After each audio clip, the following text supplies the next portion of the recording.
All right, we are rolling into Best for last. That's yeah. We're rolling in the last interview of the evening.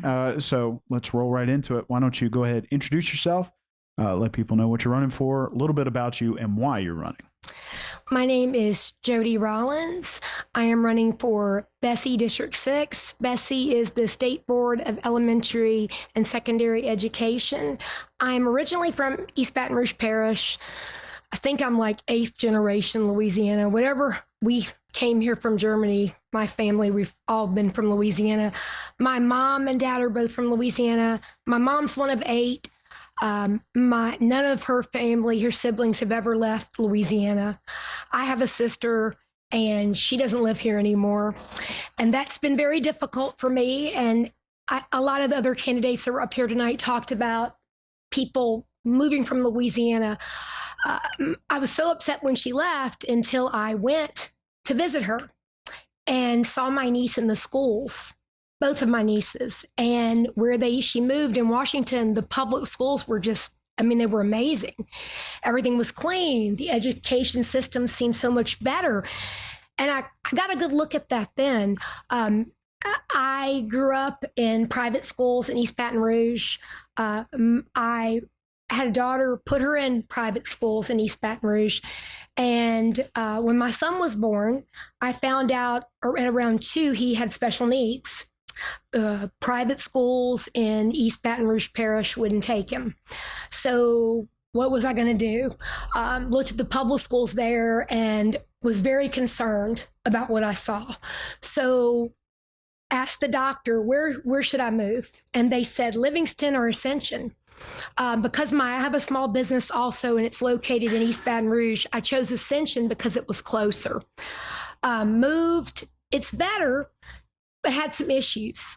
I am married to my husband, Micah. He's here. He's a veteran of the Army. His family's also from Louisiana. We together have 4 children. I have a daughter at LSU, where I also went, and I have 2 sons with autism. Micah has a son with autism, and I have a son with autism, and we share a son who is in general education. I did not want to be a politician. It was never something that I saw myself doing, especially after I got out of college. My first real job was at LABI, Louisiana Association of Business and Industry. And one of the first questions I asked the then president, Dan Juneau, hey, Dan, he's amazing, was, why does this group get involved in education?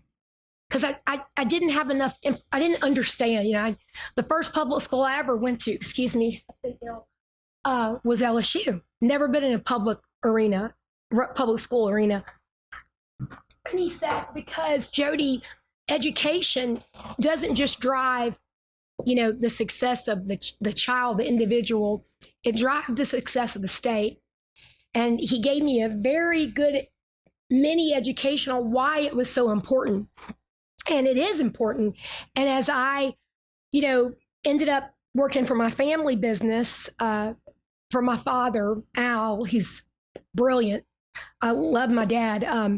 I watched his work ethic, and I watched his customers come in, and our customers come in, and they would always be talking about staffing. Can't get good employees. Everyone's moving. And it made me, I thought about the conversations I'd had, about education, how it drove our tax base, industries coming here. And, we're having trouble attracting businesses here. We have a lot of work waiting to be permitted. They say our workforce is not as educated as they could be, and the ones that are leaving.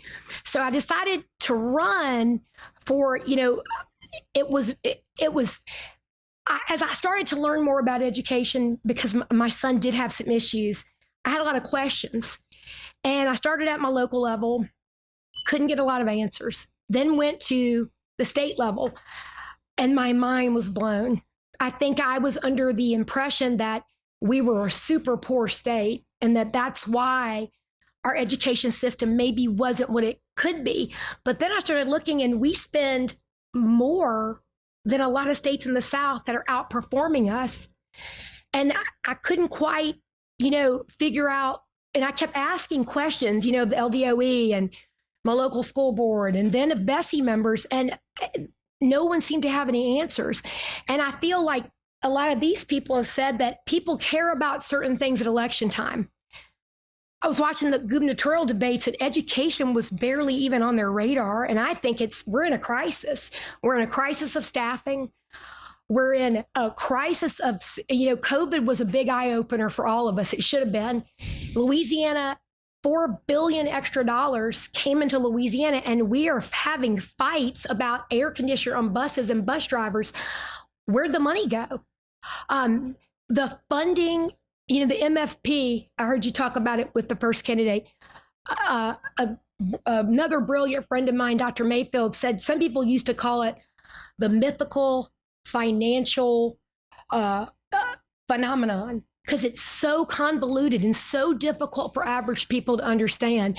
All I know is, I didn't intend to be a politician. I wasn't aware of how much politics and money was in education. I'm not being endorsed by anybody. I'm a Republican, but I'm a fiscal conservative. But I also think that on BESE, you can't look at, is Livingston happy with their schools? Is Ascension happy with their schools? It encompasses a huge area, Tangipahoa, Washington Parish, part of EBR. We have to look at BESE, the state. How is our state performing? We're not performing well. None of the money that we've put in, all this test, all these consultants that are supposed to have the answer, have had the answers. There's a lack of transparency with the funding. We have districts that, this COVID money was like it was this huge money grab. It was like they were throwing it out like Mardi Gras beads, but we all have to pay that back. So if I'm in EBR and I don't have a bus driver, I'm really interested in where that money went. If I'm in St. Tammany and there's a huge teacher shortage and there's librarian shortage and they spent millions on air purifiers, I'm wondering about that. What I found is when I'm watching people on BESE, there's a lot of maybe fear, not willing to question things. And when I asked them questions, I just got the feeling that these people have not been in our public schools, some of them. And I have a background and experience personally going to a private, but I have a lot of experience in public schools. And during COVID, the disproportionate way we were handling education across the state was evident, especially for me as the mother of a child who's never going to make a district score an A. A test, we should not be focused on scores that don't make us competitive nationally. What's good for our children, it should be most important. And so I'm running because a member of BESE told me when I asked him what the answers were, because we have the accountability that they focus on it's so much on teachers. We have good teachers, but we've devalued that profession and as a whole in the state. And for me, the accountability we should be focused on is ourselves, leadership. What could we do better?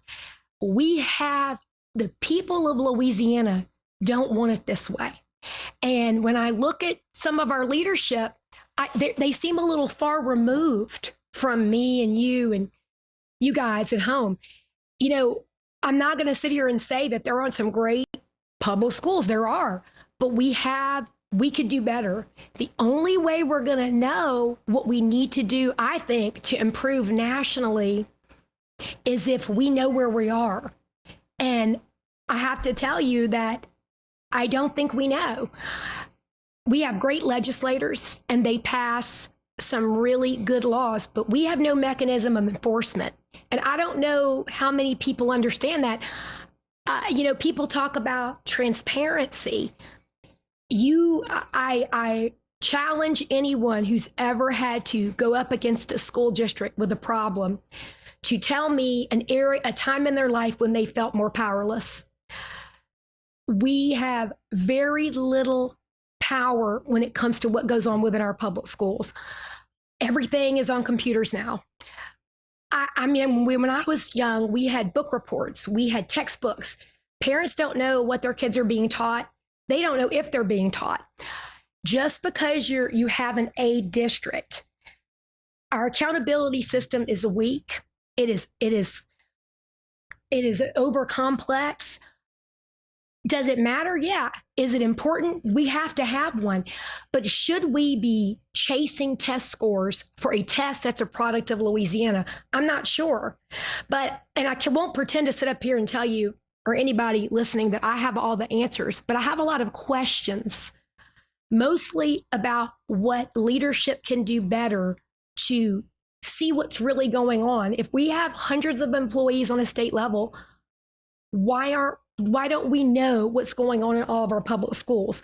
Why aren't certain laws being followed? So the reason I wanted to be on BESE was to make sure that all children have access to a quality education, whether you live in a wealthy district or a not so wealthy district. We're not supposed to not care about all the kids. We're supposed to make sure that that's part of our job. And we're paying. There's a lot of gaslighting of parents in education that this is the best it can get. It's not always true, because we don't really always know where we are. That's been my experience. So that's why I wanted to run.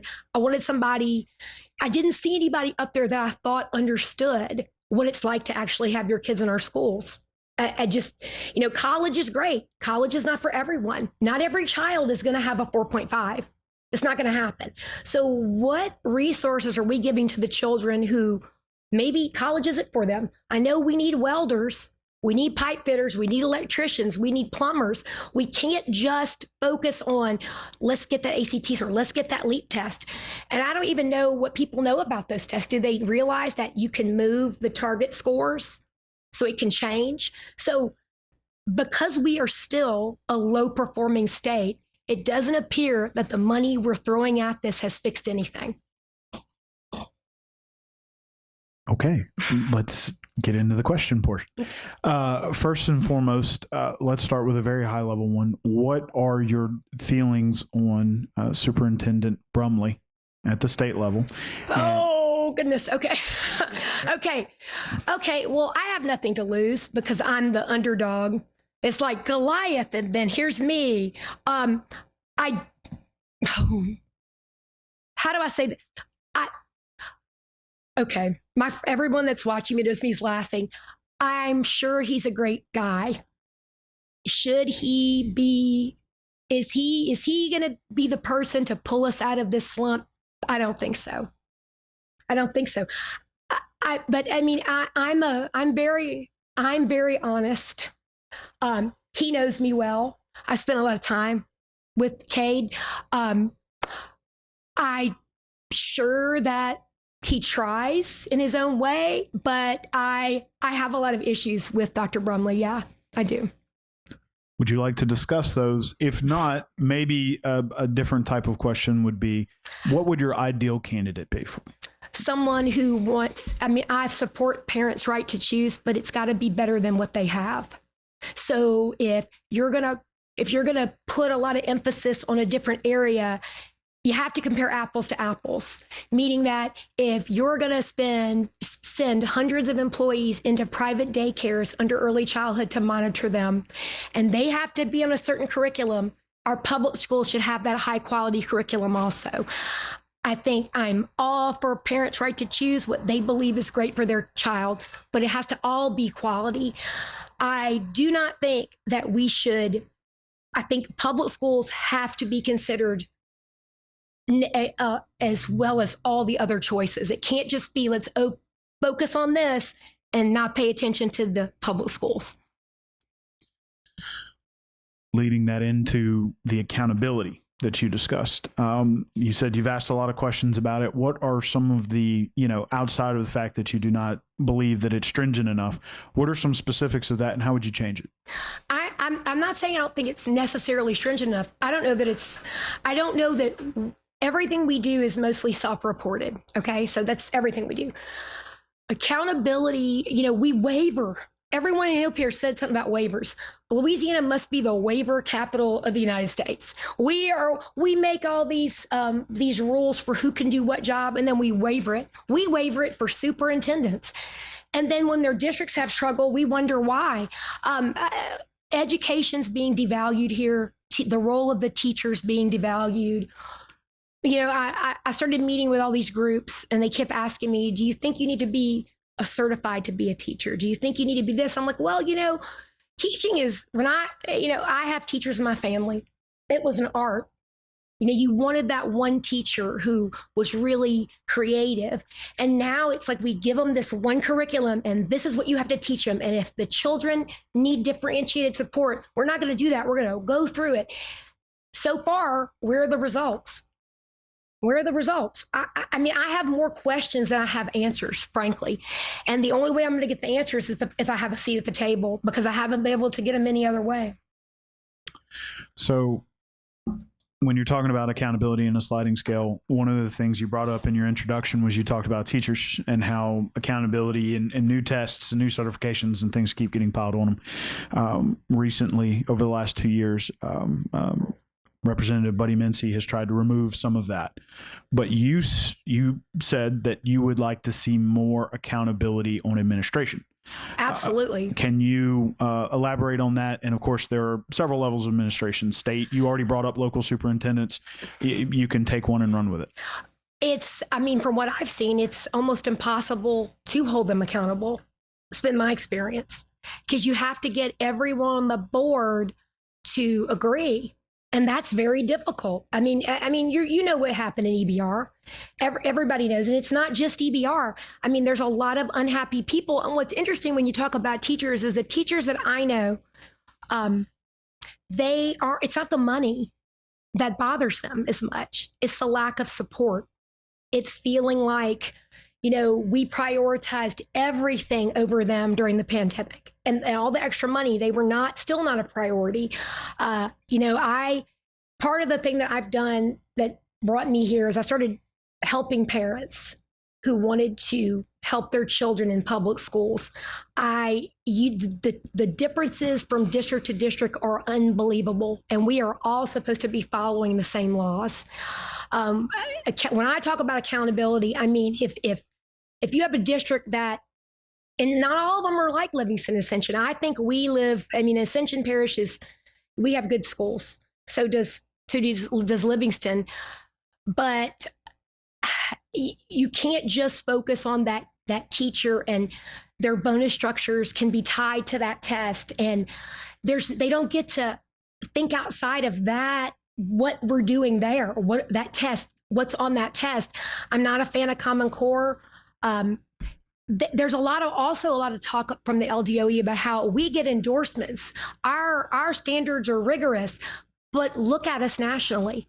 So I think that the proper targeting of money is not necessarily the fault of any one role in leadership. It's all of them.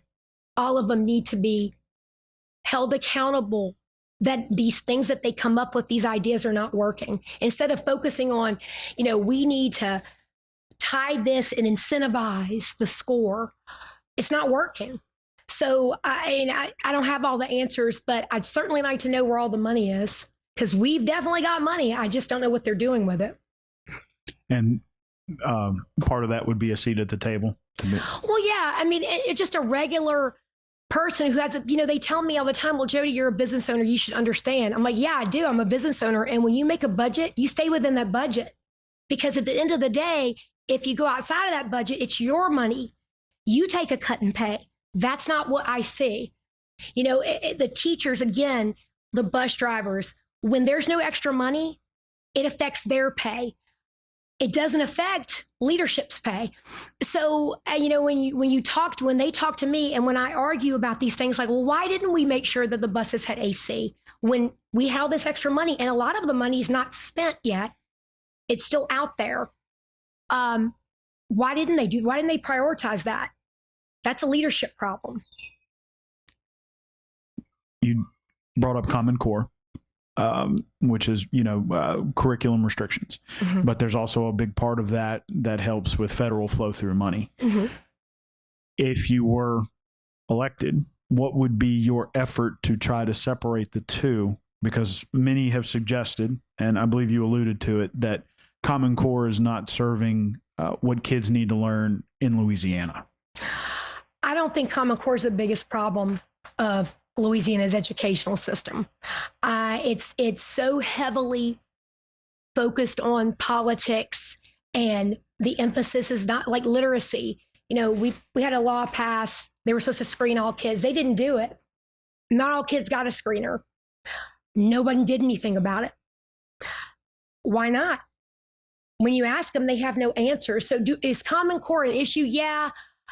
Is it our biggest issue with our accountability? No, it's not. There's the money. We're spending more money for less results. The LEAP test that they take, that we measure, is a product of Louisiana. Is it do we need something? Yeah. Is that the answer? I don't think so. I don't think that, especially for SPED kids, the LEAP Connect is no measure of their performance. So I think we need to look at the whole thing. But the biggest issue, I think, is the targeted spending of tax dollars. I wonder why we're like, for example, the screener, I think there was an injunction in procurement. They spent $12 million on one literacy screener from Amplify, just one. And we don't even have it yet because now there was a lawsuit filed about how they delivered the contract. So there's an awful lot of money there. I just want to know why they're spending it the way they are. Why are we hiring out-of-state people constantly? I don't know. But I mean, I do want to address, I knew I was going to get asked about Brumley. It's a hard job. I want to say that it's a hard job. And I don't want you to think, or anybody to think, that it's personal. It's not personal. I just would like to have direct answers to questions. And it's been very difficult to get that. So kind of on top of that, you've talked about accountability enforcement. What is your understanding of who should be holding these people accountable, who should be enforcing? And if there's no real answer, who do you believe it should be? Okay, so it depends on where the money comes from. I know for special education, it is clear that the LDOE is supposed to assure that those IDA laws are followed. I do not believe they are doing that to the best of their ability. There's a lot of autonomy in our school districts, which is part of what makes Louisiana great. It's part of why Livingston Parish, that's a big draw here.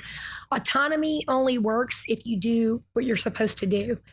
But the only way we're really going to know as a state is if the LDOE has some oversight to make sure that the guidance that they give is being followed. They have some great guidance. I won't say that Dr. Brumley's team, they have some good people. They put out some good guidance, but they don't know if it's being followed in a lot of cases. So I think that enforcement has to come. It's different layers of enforcement, but the only way we're going to know if the law is being followed is if we're checking. And we get self-reported data, but they're not. I don't think that they're verifying it. That's what I found, especially in SPED. It's all self-reported until you trigger an on-site visit, which, according to what I could figure out, most districts haven't had one in over 6 years or 5 years. So when you're talking about these holes in these questions, obviously when you get on a board, you have to work together with other board members. What would be, have you spoken to anyone else running for any BESE seats? Have you spoken to any current BESE members? I believe you've already said you have. I've spoken to several. What would be your plan going forward to try to form a coalition, trying to get some of these questions? I mean, first step is questions answered. Oh, I think that I would have to spend some time getting access to the information that is so difficult for average people to get a hold of. I have spoken to several members of BESE. I have a great deal of respect for anybody that wants to do this job. I've questioned what I was thinking several times when I decided to run because it's so much more political than I thought. I mean, even on the local level, you look at your local school board, it runs very much like BESE. BESE, main job, they hire a superintendent, they work on policies, they certify teachers. There's a lot there's a lot that I would do to talk to them about, we're all supposed to be looking at all avenues of education, not just new ways to try to fix it. What have we done? How long have we been trying it? And how can we audit those plans to see where the gaps are? Like, why aren't they being successful? So I would spend some time getting the information on the funding. I would love to be able to do that, like actually looking at some of the contracts that have been signed. But as far as working with them, I can work with them. I mean, I'm very direct. I've spent the last 2 years working with several BESE members, trying to come up with some answers and some solutions. It's been harder than I thought it would be. It seems easy. It seems like, you have a law, you follow the law. It's not how it works in the state. It doesn't work that way. I didn't know. So as you've worked through this, you said you've asked a lot of questions. You tried to do as much fact gathering as you could, but you've also talked to teachers. A lot of times, this is an interesting seat because you're caught up between administration, the federal government, the state, teachers, kids, parents. But as you've talked to teachers, what is something that has continued to come up as they've discussed with you as you run for BESE? Support from the district that they're in, the principals having, it's hard. They have most teachers that I know, they get off at 3:30 and they work after hours. They're working at home. They're working on lesson plans. A lot of them say they can't get bathroom breaks. We have so many holes in staffing. A lot of people are doing multiple jobs, and it's just so sad. People during COVID, a lot of teachers that I knew retired a little early. They were just worn out. That would be the main thing that they tell me is, and they also, they care a lot about their support staff. And a lot of them have come to me personally and said, could you do anything about paraprofessionals? They need more pay. They're barely making what Chick-fil-A pays. And I've tried for years in my district, who's a very wealthy district, as everybody up here has mentioned, Ascension, they're very wealthy, but no dice, not a priority for them. Okay. We've got about 2 minutes left. I can ask you another question, or you can kind of say something as you want to wrap up. It's up to you. You can ask me a question. Okay. As you're running for this seat, and this goes along with what you just said, you're looking at teachers, but also support staff.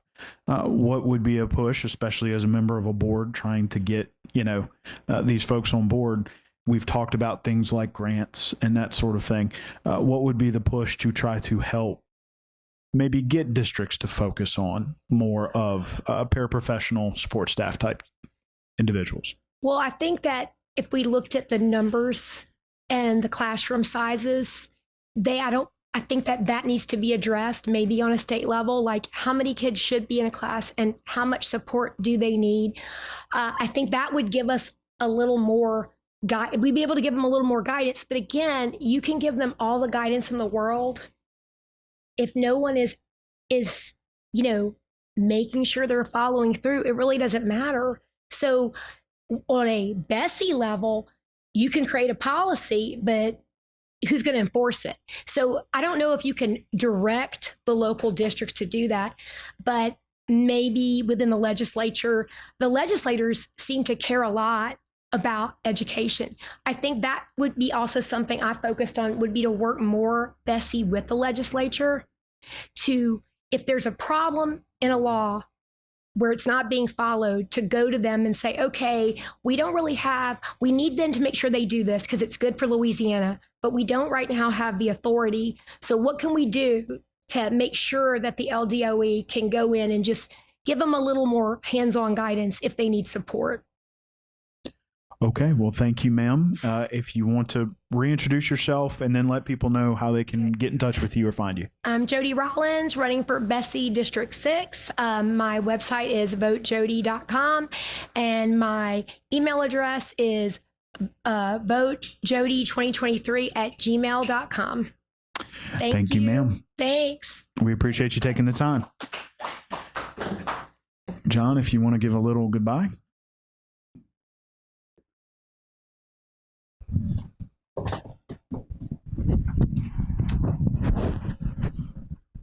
Awesome. Yeah, thanks for you guys. Thanks for sticking it out to the end with us tonight. Appreciate you, Kevin. Appreciate the candidates participating, and the man behind the microphone, Mr. McHugh David. Always appreciate you.